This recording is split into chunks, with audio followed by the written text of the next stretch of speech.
अस्सलाम वालेकुम। तीन मौज़ूआत हैं जी, या आप चौथा भी कर लें उसके अंदर। एक तो ये मरीम नवाज शरीफ की, जिनको ये है कि इनकी शक्ल कौन देखना चाहता है। इस तरह के अफसरान बेशुमार हैं, और बाज़े टाइम ऐसा होता है कि वो जो है ना इस चीज़ का इजहार कर देते हैं मीटिंग में, तो वो बाहर रिपोर्ट हो जाती है।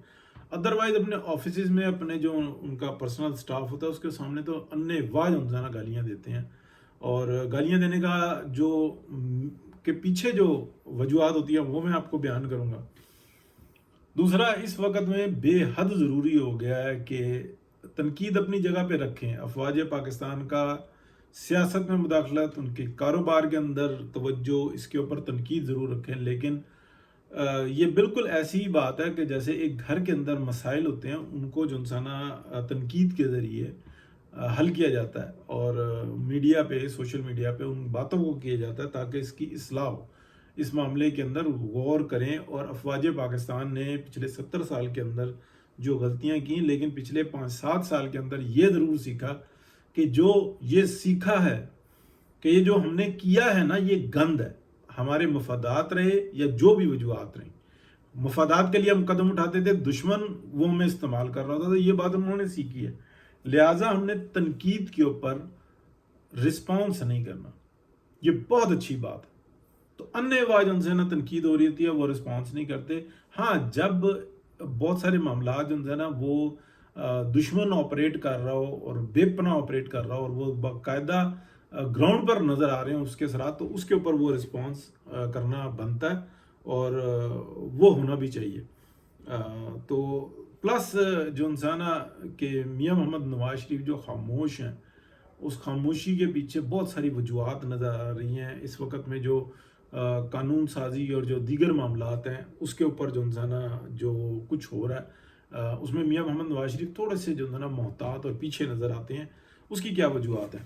तो अब आ जाते हैं जनाब पहले मौजू की तरफ, या चौथा जो मौजू जो रह गया वो इम्पोर्टेंट है, उसको बात करके अगर आगे चले जाते हैं कि ये जो फैज़ हमीद नेटवर्क है ना, ये एक्चुअली एंटी पाकिस्तान एक एजेंडा है, और जिसको हम कुछ अल्फाज ये कहा जाता है इंटरनेशनल इस्टेब्लिशमेंट, कुछ ज़ैनिस्ट कहते हैं, कुछ इल्यूमिनाटीज़ कहते हैं, कुछ मैसनरीज़ की बात करते हैं, कुछ इस तरीके की सारी बातें मिक्स होती हैं। लेकिन उनको पाकिस्तान के अंदर ना इंतशार चाहिए, और पाकिस्तान के अंदर पाकिस्तान एक कमज़ोर हालत में चाहिए, जो वो चाहते हैं। और वो जो सी चीज़ है ना, जब भी निकलने की होती है तो वो एक्टिव हो जाते हैं, और मुख्तलिफ लालचें दे के लोगों को इस्तेमाल कर लेते हैं, और उनका लूटा हुआ माल जो है ना उसको पूरी दुनिया में तहफ़्फ़ुज़ देते हैं। तो जो ये फैज़ हमीद नेटवर्क के ऊपर जो हाथ डाला ना, तो जो मेरी मालूमात, यानी कि परसों भी मैंने बताई, कल भी बताई, और रात को भी जो है ना जो मैं थोड़ी सी चैट्स देख रहा था, तो उसके अंदर ये है कि रोंगटे खड़े हुए हैं कि पेवस्त हुए हैं एक दूसरे के अंदर। और एक ही बंदा वो कहता है फलाना बंदा ये बात करता था, मैं उधर मैसेज दे देता था, फलाना बंदा ये बात करता था, मैं ये बात कर देता था। ये जो इंटेलिजेंस का निज़ाम होता है ना, ये कोई लिखत पढ़त के साथ नहीं होता, इसके कोई सबूत नहीं होते, ये किसी और तरीके से यानी कि प्रोटेक्ट किया जा रहा होता है मामला। तो ये बहुत गंभीर हुआ है। तो ये इस मौजू को अब ख़त्म करके आगे चलते हैं जनाब। ये जो ब्यूरोक्रेसी है ना, ब्यूरोक्रेसी पाकिस्तान के अंदर इंतहाई ताकतवर है। दुनिया के अंदर ब्यूरोक्रेसी से हिसाब मांगा जाता है, ये ब्यूरोक्रेसी कहती है कि हमने तो हिसाब देने ही नहीं है। ज़ियाउल हक के दौर में ये लोग कहते थे कि टैंक का तो चलान हो सकता है इस्लामाबाद में, हमारा चलान नहीं हो सकता। 800 सीसी जो गाड़ी होती थी वो इनके पास होती थी, तो वो कहते थे हमारी गाड़ी का चलान नहीं हो सकता। इशारे तोड़ते थे, बदमाशियाँ करते थे, सब कुछ करते थे, इसलिए कि हर निज़ाम, कानून, उसकी तशरीह, उसके उस फाइल को चलाना, ये सब इनके हाथ में होता है। तो एक शहबाज शरीफ साहब, जिनसे मेरी लाख मुखालफत है, उन्होंने जो है ना पंजाब के अंदर ब्यूरोक्रेसी को काबू करके दिखाया था, वो एक मुआजिज़ा है। और उस तरीके के ऊपर चल के बहुत हद तक इसको लगाम डली है, लेकिन ये काबू में नहीं आए, अभी भी इसी तरीके से ही है। तो इनमें से जो कुछ लोग होते हैं बाज़े टाइम मीटिंगों में कुछ ऐसी बात कर देते हैं, वो रिपोर्ट आ जाती है। अदरवाइज जो हमारी मालूमात हैं उसके मुताबिक ये है कि ये हमेशा चाहते हैं कि पाकिस्तान का निज़ाम कमज़ोर रहे, ताकि हम अपने बेनिफिट्स लेते रहें। इनकी जितनी लूट मार है ना, वो सियासतदान तो किसी खाते में ही नहीं है। सियासतदान तो मैक्सिमम क्या होता है कि प्लाट की लेन देन में जो पैसे बना लिए वो जो है ना, और वो जो जो ट्रांजैक्शंस हैं वो लीगल नहीं है, तो वो बाहर शिफ्ट कर लिए अपने बच्चों के लिए, वो भी बहुत महदूद सी हैं। ये भी मैं आपको बहुत कम बता रहा हूँ, फिर वो आहिस्ता आहिस्ता कन्वर्ट करने की कोशिश करते हैं। बाकी तो जो है ना इस्टेब्लिशमेंट और ये ब्यूरोक्रेसी और ये जजेस, इन्होंने तो अन्नी डाली हुई है, और ये कहते हैं कि हमसे तो कुछ सवाल करे तो हम उसको खा ना जाएं। तो जो सहाफ़ी हैं वो बस जो इनका हिस्सा है वो कमाते रहते हैं, या अपने आप को ताकत में समझते हैं, एक बीमारी का शिकार हो जाते हैं। ज़्यादातर जो बड़े जो सहाफ़ी हैं ना वो बीमारी का शिकार हैं, इस जोन में होते हैं कि हम ये कर सकते हैं, हम हालात बदल सकते हैं। तो ये अल्लाह रहम करे, एक बीमारी होती है। अब आ जाते हैं जनाब ये अफवाज पाकिस्तान। देखें, अफवाज पाकिस्तान से बड़ी गलतियाँ हुई हैं, इसमें कोई शक नहीं है कि ये जो बाजवा डॉक्ट्राइन है ना, ये बाकायदा ये फैज़ हमीद नेटवर्क बाजवा डॉक्ट्राइन एक ही चीज़ है। ये एंटी पाकिस्तान था, लेकिन इनका एक निज़ाम ऐसा है कि ये कहते हैं कि हमारा बिलखसूस चीफ और हमारे जर्नैल और हमारे ये नीचे जो इंसान ना जो हमारे मुंसलिक होते हैं, जिन्होंने जितने मर्जी गैर कानूनी काम किए हों लेकिन किए इदारे के उसमें हो, तो उनको जो इंसान ना हमने बिल्कुल हाथ नहीं लगाना, आँच नहीं आने देनी। तो जब ये पूरा निज़ाम गिरता हुआ इनको नज़र आया ना, तो फिर इन्हें ये समझ में आया कि ये जो सोशल मीडिया पे कुछ लोग मुसलसल बोल रहे हैं, ये इनको मालूमात जो मिल रही हैं वो तो दुरुस्त मिल रही हैं, जबकि इदारा खामोश हो चुका, ये लोग एक्टिव नज़र आ रहे हैं। तो ये किस एजेंडे के ऊपर है? मैं वो बंदा हूँ जिसने जब कोर कमांडर थे जनरल फैज़ मीर, तो ये रिपोर्ट कर दिया था कि वो सियासत में आ रहे हैं, और बहुत सारी ऐसी मैंने रिपोर्टें की हैं, बताई हैं जिनसे मैं बहुत ज़्यादा मसाइल का भी शिकार हुआ। तो मुझे अगर पता लग रहा था तो मैं तो कहीं से सुन के, देख के, पढ़ के तो फिर बता रहा था ना। तो ये चीज़ है। तो इस वक्त में अफवाज पाकिस्तान को बेपनाह सपोर्ट की ज़रूरत है, और पब्लिकली पोस्टें करें, बात करें कि नहीं, हम अपने मसाइल हल करेंगे। ये सियासत के अंदर मुदाखलत, हुकूमत की के अंदर मुदाखलत, हुकूमत के को चलाने की कोशिश करना, ये बिल्कुल गलत है।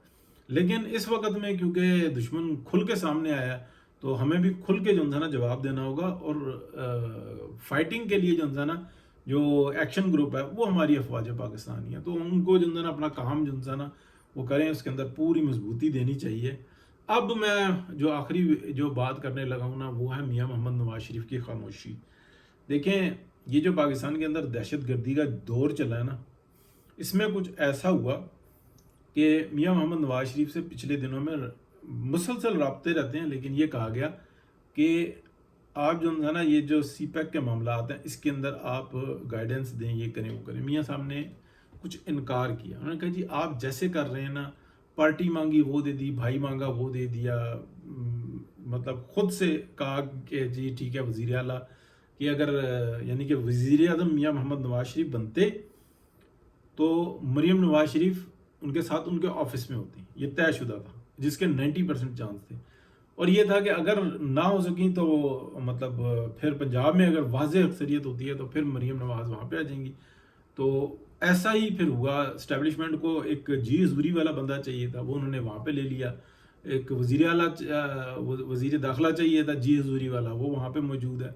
तो किसी भी तरह से ना अगर कोई बुरा हो जाएगा ना, 1% या आधा परसेंट या कोई शायबा भी जो इंसान ना नहीं कर सकता कि PMLN इसकी कसूरवार है। PMLN सिर्फ कुर्बानी देने वाली है। एक शख्स को जो जिस चीज़ का अहल ही नहीं है उसको उठा के वहाँ पे बिठा दिया कि जी हाँ जी हुजूरी बहुत अच्छा करता है, और जनाब वो दोनों हाथों से सलूट मारता है वज़ीर आज़म, तो वो ठीक है। अब खामोशी इसलिए है कि एक बहुत बड़ा डेलीगेशन और बहुत बड़ी सतह पर जो है ना इस वक्त में दौरा चल रहा है। इस वक्त में भी चाइनीज़ पाकिस्तान के अंदर बड़ी तादाद में मौजूद हैं, जो ये देख रहे हैं कि वहाँ पे जो उनके पास रिपोर्टें हुई हैं उसका फिज़िकल मुआयना कर रहे हैं। तो हम देखते हैं कि साथ ही दहशत गर्दी की एक बहुत बड़ी जो है ना एक कार्रवाई होती है, शुरू होती है। उसको के ऊपर शुरू में ऐसा महसूस हुआ जैसे अकबर बुगटी साहब की शहीद अकबर बुगटी साहब के जो बरसी है उसके ऊपर जो है ना ये रिस्पॉन्स आया। तो ऐसा नहीं, अकबर बुगटी साहब का जो कत्ल है, शहीद में बोल गया, कत्ल जो है उस कत्ल के ऊपर जो है ना ये रिस्पॉन्स आया। تو یہ ایسا نہیں ہے، یہ بلکہ اس کا تھوڑا سا نام استعمال کیا ہے، وہ جو ڈیلیگیشن اور جو اسٹیپس لینے والے ہیں نا آنے والے وقت میں، اس کے اوپر شاید جو ہے نا توجہ اٹھانے کی ضرورت ہے. لیکن اس کی تیاری کہہ لیں کہ اس کو روکنے کی تیاری جس حد تک تھی وہ کم تھی، اور جو اس میں دیر ہو گئی وہ اپنی جگہ پہ. ہاں یہ بات ضرور ہے کہ وہ کام رکے گا نہیں، وہ کام چلے گا. اور اگلی بات یہ میں کر دوں کہ جو قانون سازیاں ہو رہی ہیں شاید اس کے بعد جو ہے نا پاکستان ایک نئے الیکشن کی طرف جائے، یا اس کا کچھ اعلان کر دیا جائے کچھ وقت کے لیے، کیونکہ بہت سارے معاملات کے اندر نا اسٹیبلشمنٹ بھی اب اس بات پہ نظر آ رہی ہے کہ وہ یہ کہتی ہے کہ ہم سے 8 فروری کو بھی غلطی ہوئی، اور یہ جو سب کچھ جو کچھ ہوا ہے جس جگہ پہ ہم آگے پھنس گئے ہیں، تو یہ اس طریقے سے نظام نہیں چل سکتا. کیونکہ وہ ان کا ایک مطالبہ آتا ہے شہباز شریف صاحب کو کہ یہ کر دیں، وہ کہتے ہیں بالکل آپ مانگ رہے ہیں ضرور دیں گے. وہ کہتے ہیں اچھا چلیں رہنے دیں، وہ آپ کے 4 کام اور بگاڑے ہیں اس کے لیے ہمیں پھر بھاگنا دوڑنا پڑ رہا ہے. وہ کہتے ہیں بالکل رہنے دو. تو وہ کہتے ہیں نہیں اچھا چلیں آنے دیں، وہ کہتے ہیں بالکل لے جاؤ. تو باقی کام تو میں بھاگ دوڑ کر لوں گا لیکن آپ کی کسی خواہش کو پورا نہ کروں، ایسا تو ہو ہی نہیں سکتا. تو میاں نواز شریف میں یہ فرق تھا کہ وہ کہتے تھے اچھا کس مقصد کے لیے، کیا بات ہے، کیوں ضروری ہے. وہاں پر ان کے اوپر چیک آ جاتا تھا، یہ اس پر ناراض تو بہت ہوتے تھے لیکن اس سے پروگرس جو آتی تھی نا وہ بیسٹ آتی تھی. تو میاں نواز شریف عمر کے اس حصے میں ہے، یہ وضاحت کے ساتھ ہے کہ ان سے فائدہ لیا جا سکتا ہے، وہ فائٹ نہیں کر سکتے. تو اب جو ہے نا یہ سوچ بنی ہے کہ کیوں نہ ایک ایسا شخص جس کے پاس بے انتہا کا تجربہ ہے وہی اس گرداب سے نکال سکتا ہے. باقی یہ جو ایک نئی ڈاکٹرائن آئی ہوئی ہے جس کو کچھ لوگ کہتے ہیں کہ جناب پہلے باجوہ ڈاکٹرائن تھی ابھی حافظ ڈاکٹرائن آئی ہوئی ہے، یہ نہیں چلے گی.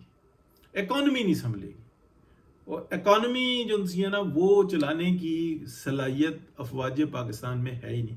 جو چائنا کی مثال دی جاتی ہے نا وہ ایک ڈفرینٹ بالکل معاشرہ ہے وہاں پہ. ایک ایسی کسی آپ چائنیز سے کبھی کسی نے کاروبار کیا نا اس کو $100 دے دیں، اس سے کہیں کہ یہ $100 میں یہ ایڈوانس ہے اس چیز کا، اور یہ اس کا $100 ہے، میں 500 دے کے نا باقی کے 600 کی ڈیل مکمل ہو جائے گی، یہ لے جاؤں گا. بعد میں اس میں گنتی میں فرق آ جائے، وہ کہے میرے پاس تو آدھے ہیں تو چلو تم 300 کے لے جاؤ. آپ کہیں نہیں آپ میرے پیسے واپس کر دو، مجھے تو 600 ہی چاہیے. وہ پیسے نہیں آپ کو واپس کرے گا، وہ کہے گا یہ لے جاؤ وہ لے جاؤ وہ لے جاؤ وہ لے جاؤ، پیسے نہیں واپس کرے گا. تو یہ ایسے میں آپ کو بتا رہا ہوں بڑے سے بڑا کاروباری. تو آپ اس بات کو سمجھیں کہ وہ جو چائنا کے اندر جو ڈکٹیٹرشپ چلی ہے، جو ون پارٹی رول ہے، ان کو 2 پارٹی رول یا 3 پارٹی رول یا جمہوریت سوٹ ہی نہیں کرتی. انہوں نے دیکھا دنیا میں کس جگہ پر لے گئے چائنا، وہ سوٹ ہی نہیں کرتے. اگر ہم یہ کہتے ہیں نا کہ اتنا ظلم ہوتا ہے اس قوم کے اوپر اور ان کو جانوروں کی طرح سے ٹریٹ کیا جاتا ہے، اور وہاں پہ غریب غریب اور امیر امیر ہو رہا ہے، لیکن امیروں کی بھی جو ہے نا ابھی وہ بلینرز میں جا رہے ہیں، اور جو ملینر ہیں وہ لاکھوں کی تعداد میں ہو گئے ہیں، یعنی کہ کروڑ کے پاس پہنچے ہوئے ملینرز. تو یہ چیز ہے. موضوعات سے زیادہ بڑھ کے بات کر لیجیے. بہت شکریہ، اللہ حافظ.